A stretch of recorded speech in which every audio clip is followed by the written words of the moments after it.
3 дугаар курсээс эхлээ хамгийн анхны стартап эхлүүлжсэн. Монголчууд монголчлох чадвар өндөртэй. Тэрийг орчин үеийн хэлээр хэлэх юм бол шийдэл гаргах чадвар маш өндөртэй. Одоо л бүгд наримд солонгосол эхний 3-т ордог технологийн платформ нэгт тооцогдож байгаа. Илүү олон хүнд боломж олгож болох юм байна гэдээ яг сургалтыг нь явуулж эхлэе гэж шийдсэн. Монголд бол яг мэдээж миний төрсөн нутаг зөндөө олон боломж байгаа. Монгол дахь салбар компанийнхаа гүйц захирлыг хийнгээ төв компанийнхаа техник хариуцсан захирлагаас давхар хийж байгаа юм л да. Монгол хүмүүс маань одоо үнэхээр дээд сургуулиудад дэлхийн өндөр чансаатай их сургуулиуд ороод байна. Орсныхаа дараа яг хоцрохгүй байх бид нар анхаарах хэрэгтэй байхгүй юу? Ер нь ирээдүйд ямар мэргэжилтэй болъё гэж бодож байна? Дизайнер хүн.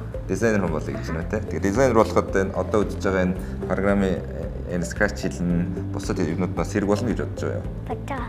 React ч одоо ер нь олон улсад өрсөлдөх шалралтай байхын тулд багаас нь энэ програмчлалын одоо кодингийн хэл заагаад явах нь зайлшгүй шаардлага бий болсон байна л гэж.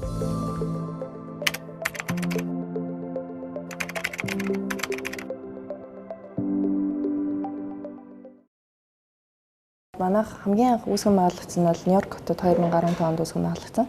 Тэгээ Австрали гаралтай найзтайгаа бит хоёулаа үүсгэн байгуулсан.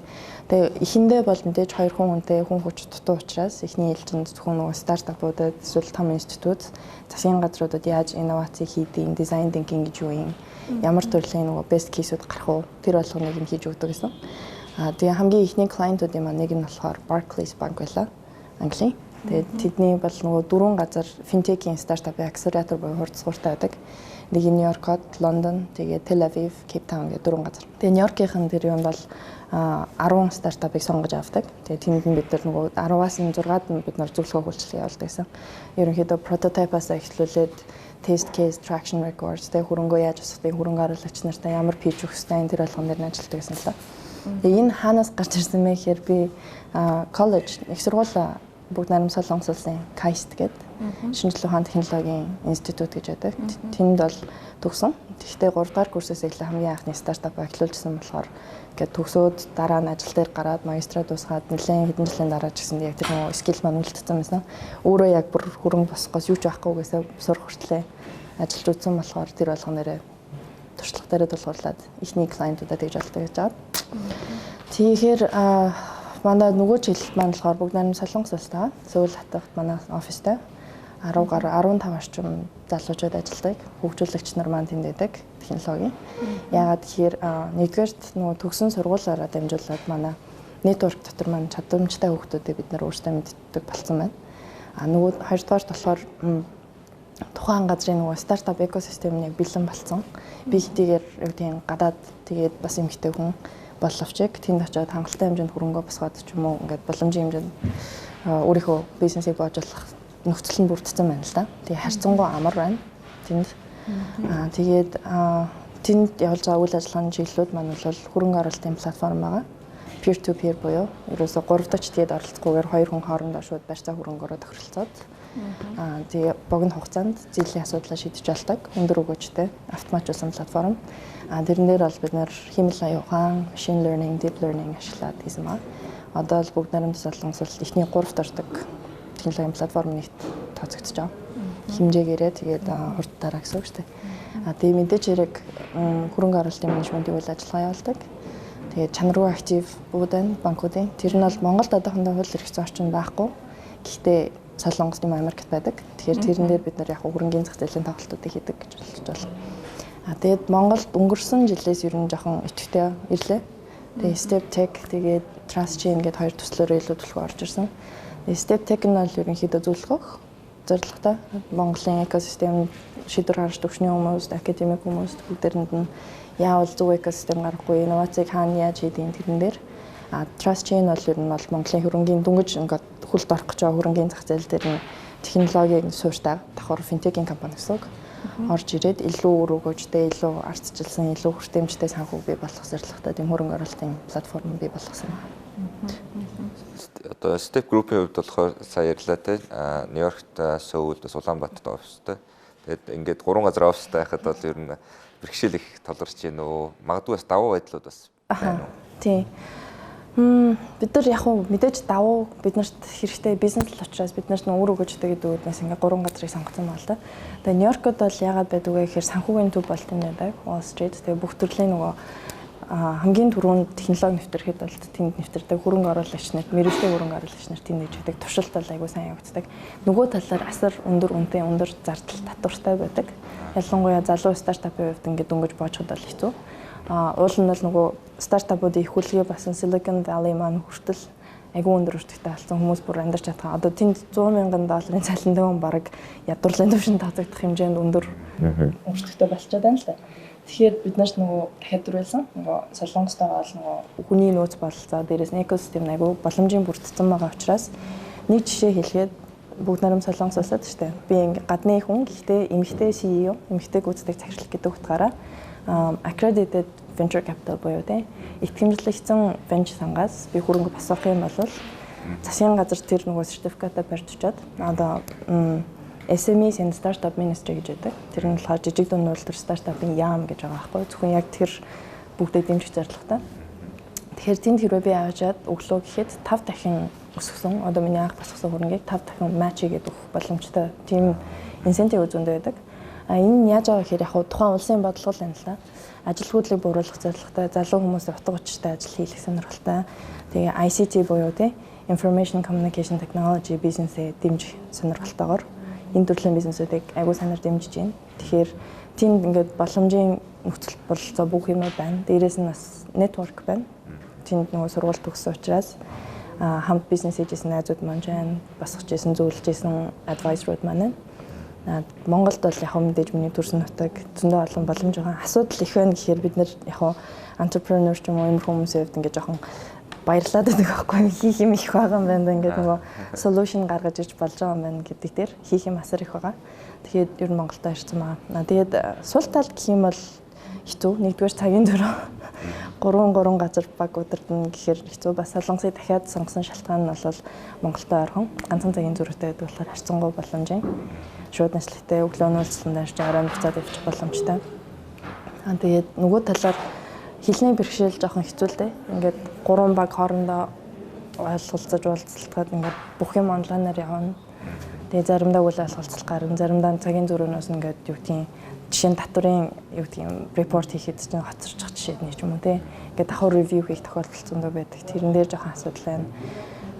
Тэгээд зарим нөгөө хөгжил нь харьцангуй жоохон өөр газар болохоор өөр концепттэй явдаг. Яг нь Америк солонгосын хувьд хоорондоо ингээд жоохон комплементари явдаг. Ойлголцоод.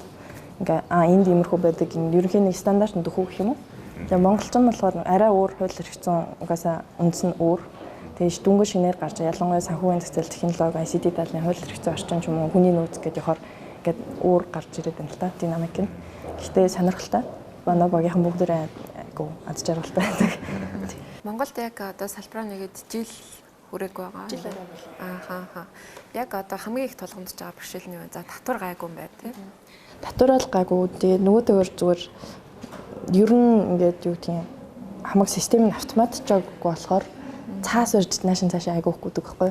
Бидний хувьд чинь стартап чинь цөөхөн хүнтэй хомигдмал ресурстэй. Цаг бол бидний хувьд одоо алдтал гэсэн үг шүү дээ. Ингээд үнцэн бизнесээ хийгээд сууж явах ёстой. Манай менежер жишээ нь ингээл нэгтлэн руу нэг гүгээл төрийн нийт тишээ гүгээл ингээл цаас барил хөөд энэ имэйлээр шийдэг төлбөр тооцооны асуудал жишээ нь принтер худалдаж аваад наашаа хүргээд ирээд бидний цаг хэмж болох хөдөлж ингээл өөр тишээ очоод карта уншуулаад нөгөө гадаадын карт нь болохгүй. Тэр түрүү нөгөө асуусан тулгамдж байгаа асуудал гэдэг тэр байна. Манайх ч нөгөө фандуудаа мэдээж бизнес учраас аль болох ухаалгаар фандаа зарцуулах гэж үздэг байхгүй санхугаа. Тэгэхээр аль банкнд, аль улсын банкнд хамгийн сайн боломжтой байршуулж болж юм. Хаана фандаа бид нар байлгах юм бол манай хөрөнгө оруулагч нар илүү таатай байна. Тэгээ аль мөнгөнд тэмдэгтэр байвал гэх жишээ нэ. Тэгээ жишээ нь фандаа ингээд наашин цааш нь хөдлөхөөр нөгөө Монголын зарим банкуд одоо нөгөө үнэлгээ жоохон буурчаад байна л да. Бүгдээрээ бие үнэлгээтэй болсон. Тэгэхээр нөгөө орж ирэхдээ жоохон удаан төлбөр тооцооны асуудалтай гих мэт нэг тиймэрхүү дэд бүтцийн асуудлууд айгүйх байгаа байхгүй тий. Тэгээ татварын хувьд бол Монголд би бол хангалттай боломжийн гэж хараад байгаа. Гэрэлмагийн хувьд болохоор нөгөө KAIST-д математикийн бакалаврын зэрэг хамгаалсан байлээ те. Тэр ер нь математикийн тэгээ одоо сурч математикийн чиглэлийг сурч байхад одоо тэр олж авч уур чадвар мэдлэг ер нь цаашдаа одоо програмчийн чиглэлээр одоо суралцах магадгүй одоо ингээд технологийн компани байгуулад ажиллахад бол хэрэг болж байна уу? Асар хэрэг болсон гэж хэлнэ. Яа тэгэхээр одоо жишээ нь хамгийн сүүлд гарч ирж байгаа одоо hot халуун технологи бол блокчейн гэдээ ярьж байна шүү дээ. Энийг нөгөө ойлгож авахад миний математикийн суурьтай байсан хамаагүй төхөм. Одоо white paper-ын ч мөн криптограф тоглоомын онол гэдэг уншихад ингээд ер нь бол ойлгоод за ингэж ажилтдаг юм нийлүүлээд юм болж байгаа юм бүгдийг ингээ хүмүүс тайлбарласан гэсэн хамаагүй хурдцтай барьж авч байгаа. Тэгээд нөгөө талаас анзаараад ахад санхүүгийн зах зээл дээр би өрөөл ажиллаа болж байгаа учраас математик байхгүй байна гэж аахгүй. Тэгээ програм бичгээд ч гэсэндээ ер нь бол нөгөө зэгцтэй болцсон байдаг. Алгоритм ойлгодог. Тэр утгаараа суурь нь сайн байх юм бол ер нь дэжгүй авчдаг. Тэгээ миний анзаараад байгаа одоо наадтай адилхан entrepreneur хүмүүсийг харахаар эхэндээ одоо юу гэдгийг нийгмийн шинжилгээ ухаанаар ч юм уу эхэлсэн байж байгаа. Дараа нь технологи шинжилгээ ухаанаар орохоор айгүй хэцүү байдалд орчдөг, ойлгохгүй хоцрогдсон ч юм уу болохгүй байна гэдэг тийм хэвээр орчдөг байхгүй. Тэгээд инженер юм уу математик яг юм шинжилгээ ухаан суурьтай байжгаад одоо биологийн инженер ч юм уу тийм математикч хүмүүс дараа нь ингээд стартап ингээд шинэ бизнес руу орохоор нэг их төгшөөд зовоод байхгүй айгүй хурдан сураад явчихдаг юм шиг зүгээр миний л ажилласнаар тийм ба. Гурвангийн гурвалсан яриа нэвтрүүлэг бол олон хүүхд залуучдаас үзэж байгаа гэж бодож байна. Магадгүй одоо ах сургуулаа төгсөж байгаа ихтэй сургууль сурахтаа ямар мэргэжлээ сонгох вэ гэж бас бодож байгаа залуучууд ч гэсэн сурагчдаас үзэж байгаа. Тэгэхээр бас залуучууд болоо одоо ерөнхий болон сургуулийн сурагчдаа сандаж зөвлөгөө өгөөч. Зүрхээ тархиа огтлцсон яг тэр чиглэл рүүгээ л яв. Яг уу би өөрөө нөгөө IT ч юм уу яг юм бизнесийн салбарт байгаа болохоор Монгол зүгээр тутмаг байгаа хүний нөөцийг харах юм бол яг инженерүүд жоохон тутмаг байна л да. Шинжилгээ ухаан яг IT чиглэлээр явж байгаа. Тэгээ миний үед битэрийн үед бол дандаа л нэг эдийн засагч хуульч ч юм уу тэр чиглэл рүү нийгмийн ухаан л айгуух орсон. Тэгээд хин надад хичилсэн байд. Сая саммит дээр бас панел дээр хэлжсэн байхгүй. Нийт төгсөгчдийн ингээд нөгөө топ оюутнууд нь ерөнхийдөө нэг IT ч юм уу юм шинжилгээ ухааны хуваар авахгүй байна. Тэгээд дандаа нийгмийн ухаан руу ч юм уу явчаад байна. Тэгээд нэг дундуур зэгсэж байгаа хүүхдүүд нь тэгээд дуртаач дургуйч нэг хуваар авдаг 4 жил нэг онол үтсэн болдог. Тэгээд гарч ирээд яг үнэ хэлэхэд жилийн өмнө би эрэнгүүтээ ингээд эндээс хөгжүүлэлтийн баг басах гэж үзсэн байхгүй. Тэгээд хүүхдүүд за чаддаг хүүхдийг авахаар хөрхийн нөгөө гадаадтайгаа програмуудтайгаа ойлголцохгүй англи хэлний мэдлэг жоохон бага. Тэгээд англи хэлтэй жоохон хүүхд юм уу гэхээр яг нөгөө стандартын хэмжээнд гүйцэтгэлээ сайн хийж чадахгүй ч юм уу те. Тэгээд айгүй цөөхөн гараад ирсэн чанартай энэ том банкуд нь ч юм уу төрн ингээд шууд ажилдаа авчдаг. Тэгэхээр жоохон IT чиглэлийн хүний нөөцийн хомсдол байна. Гэхдээ тэглээгээд нөгөө юу гэдэг нь тренд дагаж нэг хэсэг майнинг гэж боширсантай адилхан IT гэж бас ингээд сохроор бити яваасаа. Зүр үнэхээр дур сонирхолтой ч өөрөө цаашаа юм хийн юм бүтээн гэж байгаа. Ингээд чинь сэтгэл хүсэлтэн байгаад бас бодногийн холыг харсан тэр бодол чинь нөгөө хэлсэж тогтолцлоороо ингээд урагшаа яваасаа л гэж үзэж байна л да. Одоо жишээ нь санд сургуулийн 12 дугаар анги төсөж байгаа хүүхд яг код бичихэд бэлэн болчиход байна. Тэгээд энэ сайн инновацийг орон даяар цахим боловсролын, нээлттэй боловсролын форматаар одоо хүүхдүүдэд хүргэе гэж санаачлагыг санд сургууль гаргаад IQ-ийн дэмжиж ажиллаад байгаа. Энэ ер нь амьдрал тэгэхээр бүтэх магадaltaй тань ер нь юу гэж бодож байна? Бүтэн гэж бодож штэ. Яа тэгэхээр нөгөө бодит хэрэглэгч нь би өөрөө байна л да. Яа тэгэхээр манай нөгөө Солонгос дах салбарт яадаг байхгүй. Бид нар бол нэг диплом өдр харж нэг ажил автдаг. Тэр хүн үнэхээр програмаа бичиж чаддаг, юмаа хийж чаддаг л тэр сургууль төгссөн байна уу, хэдэн настай байна уу бид нар хамаагүй. За яг багнаас хөвгөл мэдээж эцэг ихийн зөвшөөрлийг авч л та. Тийм. Гэтэ яг нөгөө яг 12 дугаар анги төгсөөд ажилд орох боломж өгөх юм бол бүгд нарийн Солонгос улсад ийм digital high school гэдэг тийм програм байдаг. Тэгэхээр манай дээр жишээ нь сүүлийн 1 жилийн дотор 2 хүүхдээ дадлага хийгээд нэг нь үнцэн ажилтнаар орчлоо л та сая. Тэд нар бол яг нөгөө төгсөх ангита сургуулиас нь одоо чөлөө өгдөг байхгүй. Энэ хүн угаасаа л програмаар явах нь ойлгомжтой. Их сургууль сурсан сураагүй хамгийн сүүлийн програм Python, Java юу гэдэг нэ бүгдийг бичиж чадна мэднэ. Тэгээ өөрөөсөө тодорхой хэмжээнд чинь нөгөө аппликейшн хийгээд App Store дээр гаргаад орлого дээр олоод үзсэн тийм хүмүүстэй байдаг байхгүй. Тэгээ багш нар нь яг уу ирээд компани нөгөө орчиндөө танилцдаг. Энд одоо юу гэдэг юм 21 нас хүрээгүй насан турш хөгжил гэж яриа шүү дээ. Ажиллахад боломжийн байна уу тий. Айтаахан орчин юм уу? Энд ингээ юу гэдэг муу нөлөө үзүүлэх тийм хүмүүс байна уу тий. Захирлууд тий.